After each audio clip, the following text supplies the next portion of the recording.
first thing we're going to do is we're going to talk just a little bit about GERD. GERD is gastroesophageal reflux disease. It's a fancy way of saying, that you have heartburn. It's a mouthful.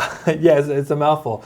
Do you want to talk about it, or do you want me to talk about it? You go for it. Okay, so GERD, acid reflux, what people will normally get is they make a little bit too much stomach acid. Well, there's a couple different ways of getting it, but you make a little too much stomach acid inside your stomach. You've got a little one-way sphincter that sits there between the esophagus and the stomach, and it's supposed to be a one-way valve. You're supposed to be able to take food and liquids on down your esophagus, your food tube. It's supposed to go down there and go into the stomach. Sometimes that acid, though, is able to sneak back up that lower esophageal sphincter for a couple different reasons. Sometimes you can get a little hernia in there, a little out pouch that'll block that thing open, so that when you lay down at night and you lay down and sleep, gravity will allow that stomach acid to get back on up in there into your esophagus. There's a couple of different ways that it manifests. You can get chest pain, you can get shoulder pain. The esophagus, that food tube, happens to run right behind the heart. So a lot of the times, we saw this many times at urgent cares and ERs, people come on in and say, I think I'm having a heart attack. Which, if you think you're having a heart attack, go to the ER, call 911 and go to the ER. Don't listen to me and say, oh, it's just acid reflux. But we would give them a GI cocktail, we would give them something to calm it down, and then all of a sudden they'd say, hey, I feel better. And so that's what acid reflux is. It's that stomach acid that it's supposed to stay there in the stomach. The stomach is really good. It's got really good cells down there, to epithelium down there to keep that stomach acid from burning a hole inside there. Everybody's heard about a stomach ulcer. Sometimes that acid gets a little too much and it'll cause like a rupture there inside the stomach and you'll get that little ulcer. But then other times too, it'll get back up there into your esophagus. Why is that a big deal? Why do we care so much about it?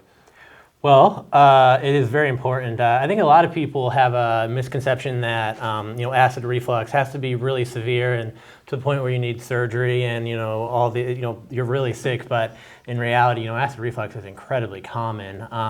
Most people at some point in their life will have a little bit of acid reflux. Obviously, there's a wide range in severity, but if you've had heartburn where you need Tums periodically, or now all the acid reflux medications over the counter like Prilosec, Prevacid, they're all over the counter now. So a lot of people treat it on their own and they don't even know that they have GERD. So it's important to have it on your medical record and to tell someone, because it's also important from a purely medical standpoint that it can cause bad things down the road like stomach cancer, esophageal cancer.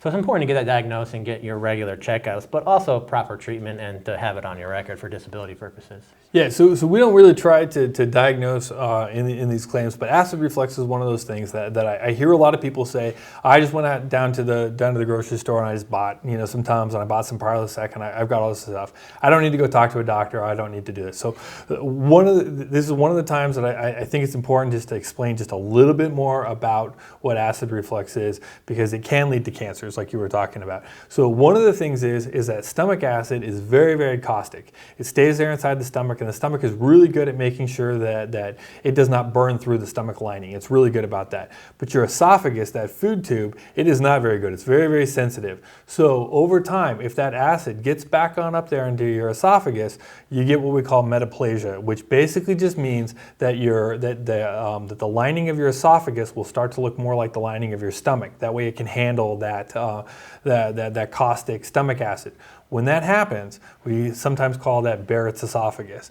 Well, Barrett's esophagus in and of itself isn't dangerous, but what happens is as your body continues to change these cells over time, eventually it can go from acid reflux to Barrett's esophagus to esophageal cancer.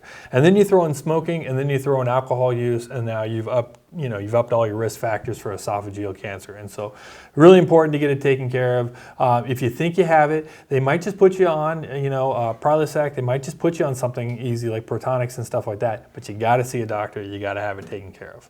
And that's the other thing too. When they ask us, when the VA says, hey, can you find something in their service record showing that they ever had heartburn? If you just go out to the store and you just buy your own stuff and you never tell anybody, it's not going to be in your service treatment record.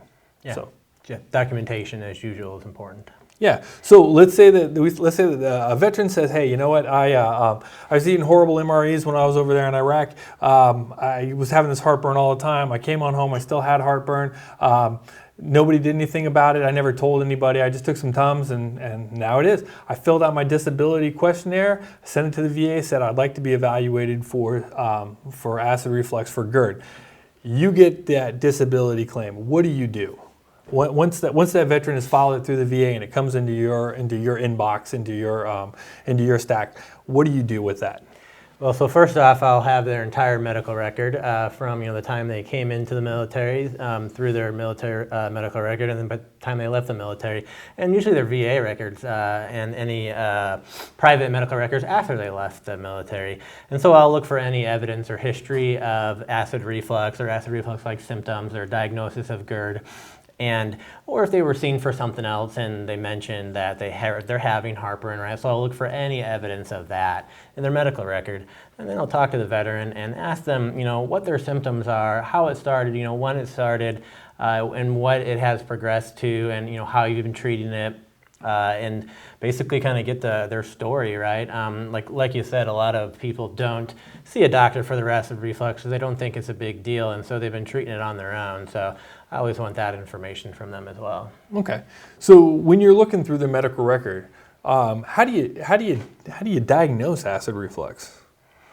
In their medical record? Yeah, I mean, what would a doctor do to diagnose it? What are you looking for in the medical record? So yeah, that's the thing about acid reflux or GERD. Sometimes you think, oh, you have to, like I said, you have to have severe symptoms to where you need procedures or a scope. We call it a EGD, where they put a scope down your mouth into your esophagus and your stomach, and look for evidence of acid reflux or GERD. You don't need that. Most people don't need that. There's only a select few, 5% of people that actually need that have severe symptoms. So that's kind of a common misconception that you need that. You don't need that. Yeah. All you need is the symptoms that show you have GERD, right?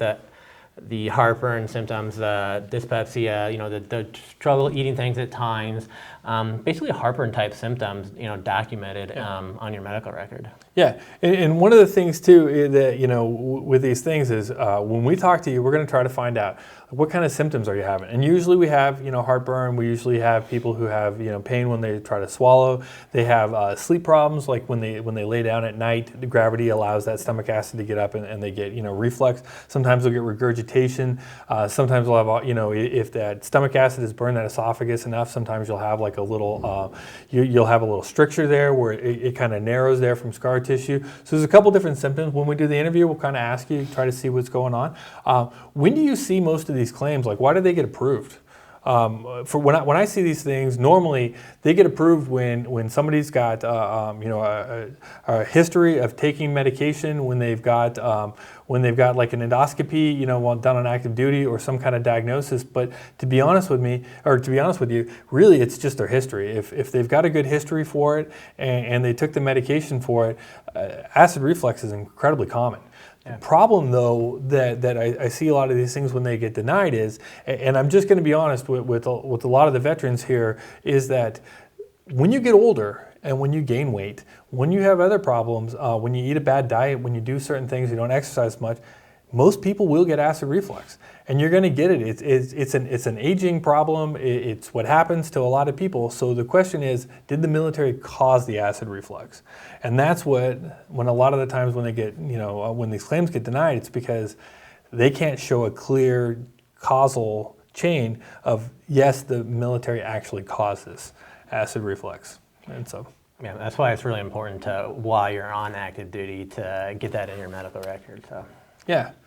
So what kind of advice would you have for a veteran who thinks to themselves, I think I might have acid reflux, and I'd like to get it in through the VA disability claim. What kind of advice would you give to them? Would you tell them to go get an endoscopy?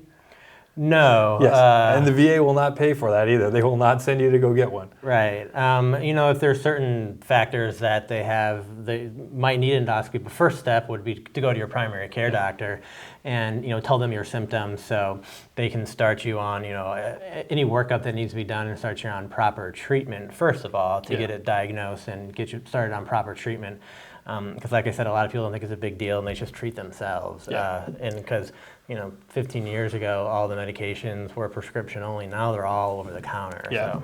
Yeah, if you have taken these medications, you gone out and bought them on your own, it might not be the worst thing to get a lay statement from a spouse or from somebody saying that he has been taking this medication. But to be honest with you, if it's not in your record, we can look at the lay statement, but it's not treated the same as actually having it inside your service treatment record. So, but that's it. That's acid reflux. That's GERD in a nutshell. It's incredibly common.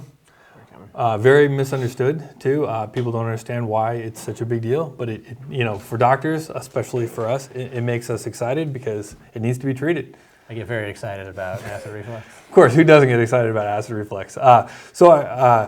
If you have any specific questions, the link to the email, the disabilitydoctors at gmail.com, it will be there inside the link. If you have any questions, you can email us, and you can talk to us, and we can answer you back and try to see what's going on. So now we've gotten to the point where my daughter, Lily Weipert, is going to ask us a question so that the viewers can get to know us just a little bit better. So we're going to pull out our med kit and pick out a question and read it for us. Name a place you wish the military had moved you. You want to do this one first? I took the last one. No, you go for it because you've been all over. Okay, so I spent a lot of my time in the Army. I went to Fort Rucker over there in Alabama. I went to the great place, Fort Hood, and then I came here to Pensacola. So those are my 3 duty stations in 21 years. So I guess you've got Portsmouth in there as well. But basically, I never got to go anyplace cool. I always wanted to go to Germany. I always wanted to go to Alaska. I always wanted to go to Hawaii. But if I had to pick one place, I would say that I always wanted to go to Germany. I mean, I've traveled there, but I've always wanted to be stationed in Germany. And I had a friend who got stationed in Garmisch, Germany, and I always feel like that would have been the perfect place to go. I feel like you're going to think I'm copying your answer, but basically it's just Europe as well. I mean, I've been, all over the United States, East Coast, Florida, a little West Coast. I was in Japan for a couple of years and kind of all over Asia with detachments and exercises, but never got to be stationed in Europe. And that's unfortunate because I have visited a couple times on my own, and I love Europe and European women. My biggest thing is if I had been stationed in Germany, I think I would be like 300 pounds. I think I would eat sausage at every single meal. Yeah. I love German food. It's fantastic. So, beer too, right? German beer. Sure. Yeah. They have non-alcoholic. They have what is it? They call it Kinder beer. Not a fan. And then they have miso mix, which is like Coke and orange. That's fantastic. So that's what I drink. Like orange flavored Coke? So it's miso mix, or they call it I forget what else it's called. It's got a different name, but it's basically half like Fanta and half Coke. Oh, I did that as a kid. Just like mix them all together. Yeah. So that's what I like. So we talked a little bit about acid reflux. We talked about a couple other things too. We talked about some of the other things, obstructive sleep apnea. We talked about erectile dysfunction, asthma, some of the other things like that. Go to the website, go to the description down there, click on the different videos, learn a little bit more about these claims.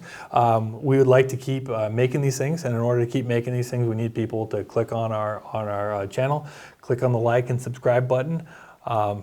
Go to the website, the Disability Doctors. It'll be down there in the link, and then we'd love to keep making these things. Yeah, if you have any feedback or any other topics you want us to cover, feel free to shoot us an email. Yeah. So we're the Disability Doctors, and we just talked about GERD.